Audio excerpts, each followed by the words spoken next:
Hi hello నమస్తే, నేను చెవుల కృష్ణాంజనేయులు. ఆంధ్రప్రదేశ్లో ఎన్నికలు సమీపించే వేళ రాజకీయ పార్టీలన్నీ కూడా ఎన్నికలకు సర్వసన్నద్ధం అవుతున్నాయి. మార్చి 9 నుంచి 12వ తేదీ లోపల నోటిఫికేషన్ వచ్చేదానికి అవకాశం ఉంది. అయితే అధికార ప్రతిపక్ష పార్టీలన్నీ కూడా నిత్యం ప్రజల్లో ఉండేదానికి బహిరంగ సభలు, అదేవిధంగా ర్యాలీలు, కీలకమైనటువంటి సమావేశాలకి సమాయత్తం అవుతున్నాయి. అధికార వైఎస్ఆర్ కాంగ్రెస్ పార్టీ ముఖ్యమంత్రి వైఎస్ జగన్మోహన్ రెడ్డి నేతృత్వంలో ఈ రోజున అత్యంత కీలకమైనటువంటి సమావేశం, ఎన్నికలకు సంబంధించినటువంటి సమావేశం జరిగింది.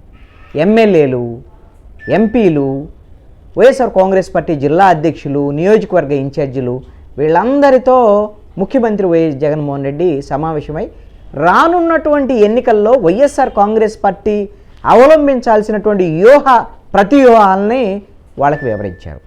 ప్రధానంగా ఈ 4.5 సంవత్సరాలు అంటే 57 నెలల పాటు చేసినటువంటి అభివృద్ధిని ప్రజల్లోకి తీసుకువెళ్ళి అందుకు అనుగుణంగా ఓట్లు పొందేటువంటి ప్రణాళికతోనే ముందుకు వెళదాం.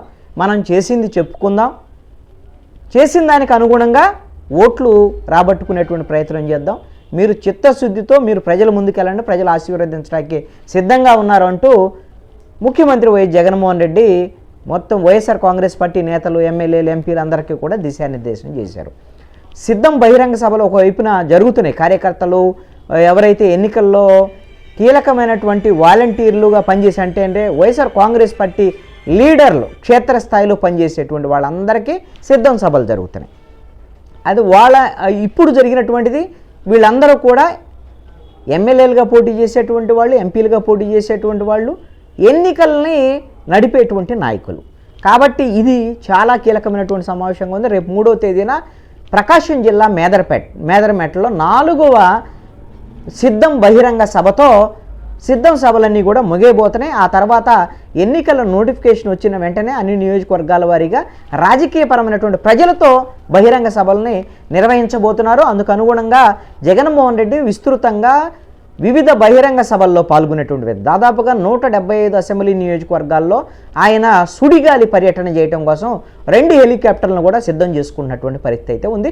వైఎస్ఆర్ కాంగ్రెస్ పార్టీ సర్వసన్నద్ధత అనేటువంటిది స్పష్టంగా కనబడుతోంది. ఈ రోజున సమావేశం కూడా ఒక్కసారి వాళ్ళ నేతలందరినీ కూడా గేరప్ చేస్తున్నటువంటి పరిస్థితి అయితే ఉంది. ఇంకొక వైపున తెలుగుదేశం పార్టీ ఎవరికైతే 94 మంది అభ్యర్థులను ప్రకటించారో ఆ 94 మంది అభ్యర్థులతో మాజీ ముఖ్యమంత్రి చంద్రబాబు నాయుడు వీడియో కాన్ఫరెన్స్ నిర్వహించారు. వాళ్ళతో నిర్వహించి చాలా స్పష్టంగా 40 రోజుల పాటు, రానున్నటువంటి 40 రోజులు ప్రజల మధ్య ఉండాలి నిరంతరంగా. సూపర్ 6కు సంబంధించినటువంటి ఏదైతే ఎన్నికల మేనిఫెస్టోకు సంబంధించినటువంటి ఈ సూపర్ 6 ఈ పథకాలకు సంబంధించినటువంటి పాంప్లెట్లు, పోస్టర్లు ఇంటింటికి వెళ్ళేటువంటి విధంగా చూడాలి. అదేవిధంగా ప్రతి పోలింగ్ బూత్లో కూడా తెలుగుదేశం కార్యకర్తల్ని యాక్టివేట్ చేయాలి అనేటువంటి విధంగా ఇంకొక స్పష్టమైనటువంటి హెచ్చరిక కూడా చంద్రబాబు నాయుడు జారీ చేశాడు. మీరు అందరికి టికెట్లు ఇచ్చాననుకుంటున్నారేమో, ఇక్కడ నుంచి పదే నేను పరిశీలిస్తాను, సర్వేలు కూడా చేస్తూ ఉంటాను. ఎవరైనా సరే ఇన్యాక్టివ్గా ఉన్నారంటే మిమ్మల్ని తప్పించేసి వేరే వాళ్ళకి సీట్ ఇస్తాను. రేపొద్దున నామినేషన్ల లోపల అభ్యర్థులను కూడా మార్చేదానికి కూడా అవకాశం ఉంది అనేటువంటి హెచ్చరిక చంద్రబాబు నాయుడు చేశాడు. ఇది ఒక రకంగా చంద్రబాబు నాయుడు ఎప్పుడైనా సరే తన వ్యవహార శైలిలో ఇలానే ఉంటుంది. నేను నిద్రపోను, మిమ్మల్ని నిద్రపోనేను, ఇలాంటి డైలాగులు ఉంటాయి. మరి ఎంత మేరకు వీళ్ళని అందరిని అలర్ట్ చేయగలరు ఏంటి అనేటువంటి దాని మీద నిజంగా అయితే ఈ 94 మందిలో 32 మంది ఓడిపోతారని ఆ శ్రీ ఆత్మసాక్షి వాళ్ళు సర్వే చేసి మరి వాళ్ళు లిస్ట్ రిలీజ్ చేశారు. దీంతో ఎప్పుడు ఎవరైనా ఓడిపోయేటువంటి అవకాశం ఉన్నటువంటి వాళ్ళని ఒకవేళ తప్పించి కొత్త వాళ్ళకి ఏమైనా ఇచ్చేదానికి అవకాశం ఉందా ఏమిటి అనేటువంటిది, ఒకవేళ అలాంటిది ఏమన్నా పునరాలోచనలో ఉన్నారు చంద్రబాబు నాయుడు అనేటువంటిది ఆలోచన.